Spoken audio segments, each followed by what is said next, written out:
दोस्तों जैसा कि आप वीडियो के थंबनेल से पता कर लिए होंगे कि हम किस वीडियो के बारे में बात करने वाले हैं, इसके अंदर क्या टॉपिक होगा। तो आज की वीडियो में हम दोस्तों टूल डिजाइन, प्रोडक्ट डिजाइन और कैम के डिफरेंसेस के बारे में हम बात करने वाले हैं कि इन तीनों के बीच क्या डिफरेंसेस होते हैं।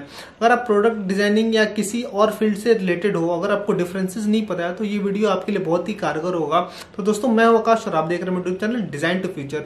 दोस्तों की सबसे पहले हम बात करते हैं कि प्रोडक्ट डिजाइनिंग होता क्या है। तो प्रोडक्ट डिजाइनिंग में बेसिकली हम किसी पर्टिकुलर पार्ट्स या उसकी असेंबली की बात करते हैं। जैसे कि ऑटोमोबाइल प्रोडक्ट्स के अंदर, ऑटोमोबाइल डिजाइनिंग के अंदर जैसे आप पिस्टन की डिजाइनिंग करते हो, उसके सिलेंड्रिकल ब्लॉक की डिजाइनिंग करते हो, या रिम की डिजाइनिंग करते हो, या क्रैंकशाफ्ट कैमशाफ्ट की डिजाइनिंग करते हो, तो ये सब आपके प्रोडक्ट डिजाइनिंग के अंदर आते हैं।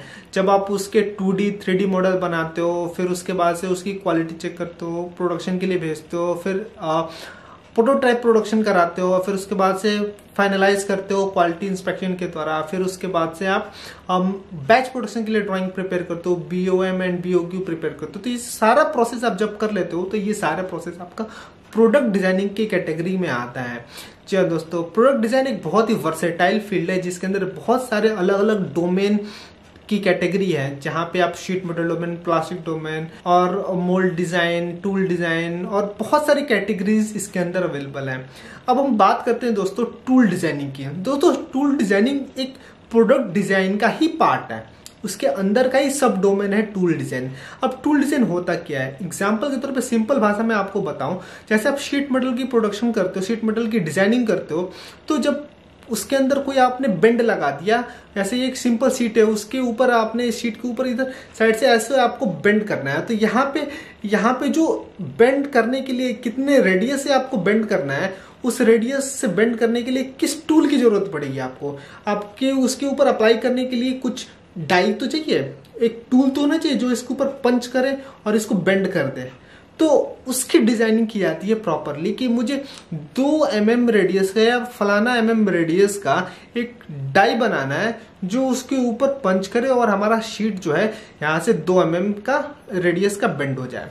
तो उसकी डिजाइनिंग पर्टिकुलर की जाती है। अब टूल डिजाइनिंग के अंदर अलग अलग टाइप के टूल्स होते हैं डिफरेंट इंडस्ट्रीज के अंदर। जैसे शीट मेटल के मैंने आपको एग्जांपल बता दिया कि शीट मेटल के लिए ये टूल होता है कि आपको 2 mm की डाई बनानी है। कास्टिंग के अंदर भी अलग अलग चीजें, जैसे मोल्ड और कास्टिंग की डिजाइनिंग आप करते हो तो उसके अंदर भी आपको मोल्ड के लिए डाई और एक डाई बनानी पड़ती है, या फिर आपको एक कोर एंड केविटी बनाना पड़ता है। उसके अंदर आप एक फाइनल और फिनिश प्रोडक्ट आप गेन कर पाते हो। वैसे ही हम बात करते हैं शीट मेटल के अंदर भी, जैसे आपको फॉर्मिंग प्रोसेस के लिए आपको टूल्स बनाने पड़ते हैं, तो वो टूल किस तरीके से बनाया जाए उसके लिए आपको एक डिजाइन करना पड़ता है। जब आप उसकी डिजाइनिंग करते हो तो उसके लिए अलग नॉर्म्स होते हैं, उसके लिए अलग टॉलरेंसेस होते हैं, उसके लिए अलग मटेरियल होता है, तो उसकी डिजाइनिंग हमें करनी पड़ती है। अब बात करते हैं किस सॉफ्टवेयर पे करनी पड़ती है। तो दोस्तों देखो, जैसे प्रोडक्ट डिजाइनिंग के लिए हम बहुत सारे सॉफ्टवेयर यूज करते हैं, जैसे SolidWorks, CATIA, Creo, NX CAD हम यूज करते हैं, सॉलिड एज यूज करते हैं, इन्वेंटर यूज करते हैं। वैसे ही हम स्पेसिफिक फील्ड की बात करें तो प्रोडक्ट डिजाइन के अंदर जैसे मैंने बताया कि टूल डिजाइनिंग एक स्पेसिफिक फील्ड है, तो इसके अंदर हम मोस्टली कैटिया का यूज करते हैं, मैटलैब का यूज करते हैं, क्रियो सॉफ्टवेयर का यूज करते हैं, सॉलिडवर्क्स का भी बहुत सारी कंपनियां अब यूज करने लगी हैं। तो ये सॉफ्टवेयर हम टूल डिजाइनिंग के लिए यूज करते हैं। तीसरा हम बात करते हैं कैम की। कैम क्या होता है? देखो, कंप्यूटर एडेड मैन्युफैक्चरिंग होता है। इसके बारे में हमने बहुत बार इसके ऊपर डिस्कस किया होगा, बस डिफरेंसेस के बारे में अभी हम बात करते हैं। तो दोस्तों देखो, जब आप कोई डिजाइन बना लेते हो तो उसके मैन्युफैक्चरिंग के लिए, आगे का प्रोसेस करने के लिए हम कैम का यूज करते हैं। आजकल बहुत सारे कंपनियां अब ऑटोमेशन की फील्ड में आ गई हैं, CNC VMC मशीन्स के ऊपर काम करती हैं, क्योंकि उनको बैच प्रोडक्शन करना होता है, लाखों में पीसेस मैन्युफैक्चर करने होते हैं। तो वहाँ पे मैनुअल ऑपरेशंस वो कंपनियां यूज नहीं करती हैं, वो ऑटोमेशन की फील्ड में जाती हैं और CNC VNC मशीन के लिए यूज करती हैं। तो उन मशीन्स के ऊपर प्रोडक्शन कैसे होता है, कुछ तो लॉजिक होगा, तो उसके लिए हम कैम का यूज करते हैं। जो आप 3D मॉडल बनाए रहते हो, चाहे प्रोडक्ट के लिए बनाया हो चाहे टूल के लिए बनाया हो, टूल डिजाइन किया हो या प्रोडक्ट डिजाइन किया हो। उस 3D मॉडल के थ्रू हम कोड्स जनरेट करते हैं। तो हम पहले जो कोड होता है हमारा वो CNC या VMC सॉफ्टवेयर के थ्रू हमारा G code and M code generate होता है। उन कोड्स को हम कैम सॉफ्टवेयर के द्वारा हम फीड करते हैं और वो कैम सॉफ्टवेयर जो होते हैं हमारे मशीन CNC या VMC मशीन से कनेक्ट करके इंटरफेस करके उनके साथ डेटा ट्रांसफर करती हैं और आपके G कोड M कोड के थ्रू उस मशीन्स के द्वारा आपके प्रोडक्ट का रियल में प्रोडक्शन किया जाता है। आप बस उसके अंदर रॉ मटेरियल फीड करते हो। जैसे आपको पिस्टन चाहिए था तो उसकी आपने 3D डिजाइन बना दी और CNC सॉफ्टवेयर के थ्रू उसका G कोड M कोड लिया और सॉफ्टवेयर के थ्रू कोड को लेके आपने कैम सॉफ्टवेयर के थ्रू उसको फीड कर दिया मशीन के ऊपर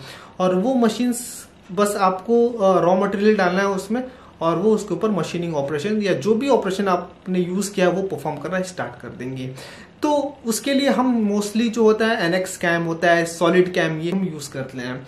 तो ये थे हमारे डिफरेंसेस प्रोडक्ट डिजाइन के अंदर, टूल डिजाइन और कैम सॉफ्टवेयर के अंदर। तो आज के टाइम पे अगर हम बात करें तो किसकी डिमांड ज्यादा है, तो दोस्तों देखो ऐसा अगर हम किसी पर्टिकुलर एरिया को बात करें तो वो फेयर नहीं होगा, क्योंकि आज के टाइम पे बहुत सारे सब डोमेन्स आ गए हैं। मैंने पहले की वीडियो में बताया कि आज के टाइम पे इतनी सारी फील्ड बन गई, इतनी सारी कैटेगरीज बन गई है, तो डिमांड हर जगह है। लेकिन अगर आप सिंगल वर्ड के अंदर पूछना चाहते हो कि आपको किस फील्ड में जाना चाहिए, तो आप देखो सबसे पहले आप एक लाइन पकड़ो। जैसे आपको इंटरेस्ट है केवल प्रोडक्ट डिजाइनिंग में, तो प्रोडक्ट डिजाइन एक बहुत बड़ी फील्ड है। अब पहले प्रोडक्ट डिजाइन से आप स्टार्ट करो। जब आप प्रोडक्ट डिजाइन के अंदर घुसते हो तो आपको बहुत सारी चीजें पता चल जाती हैं कि हाँ इसके अंदर हमें शीट मेटल डिजाइनिंग करनी है, प्लास्टिक डिजाइन का डोमेन है, फिर से टूल डिजाइन का डोमेन है, जिग एंड फिक्सचर डिजाइन का डोमेन है।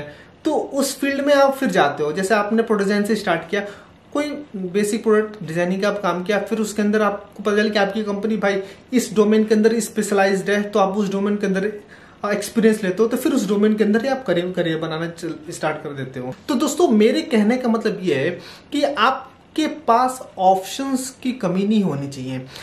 एक फील्ड में आप स्पेशलाइज्ड हो जाओ और बाकी की फील्ड के बारे में भी आप नॉलेज रखो, क्योंकि आज का मार्केट बहुत ही वर्सेटाइल है। जब आप एक फील्ड में नॉलेज रख लेते हो और दूसरे फील्ड में आपको कुछ नहीं पता होता है, तो जब आप जॉब स्विच करते हो तो आपके पास ऑप्शंस नहीं रहते हैं मार्केट में, फिर आपको जॉब ढूंढने में बहुत ज्यादा तकलीफ होती है। इसलिए आप नॉलेज सारे फील्ड्स का रखो थोड़ा थोड़ा, और एक फील्ड पे आप स्पेशलाइजेशन रखो ताकि आपके पास ऑप्शंस की कमी ना रहे। तो दोस्तों होप कि आप मेरा इरादा और आप मेरा मोटिव समझ गए होंगे कि मैं क्या कहना चाहता हूं। और आपको फिर भी कोई डाउट रहता है तो प्लीज हमें कमेंट बॉक्स में बताएं, मैं फर्दर उसके ऊपर वीडियो बनाऊंगा। तो आपको वीडियो पसंद है तो प्लीज हमें कमेंट बॉक्स में बताएं कि कैसा लगा आपको वीडियो। और इसके ऊपर मैंने प्रॉपर आर्टिकल लिख रखा है जिसका लिंक डिस्क्रिप्शन में है, वहां से आप चेकआउट करके पढ़ सकते हैं दोस्तों। तो जल्द ही मिलता हूं आपसे नेक्स्ट वीडियो में, तब तक के लिए stay blessed and stay inspired.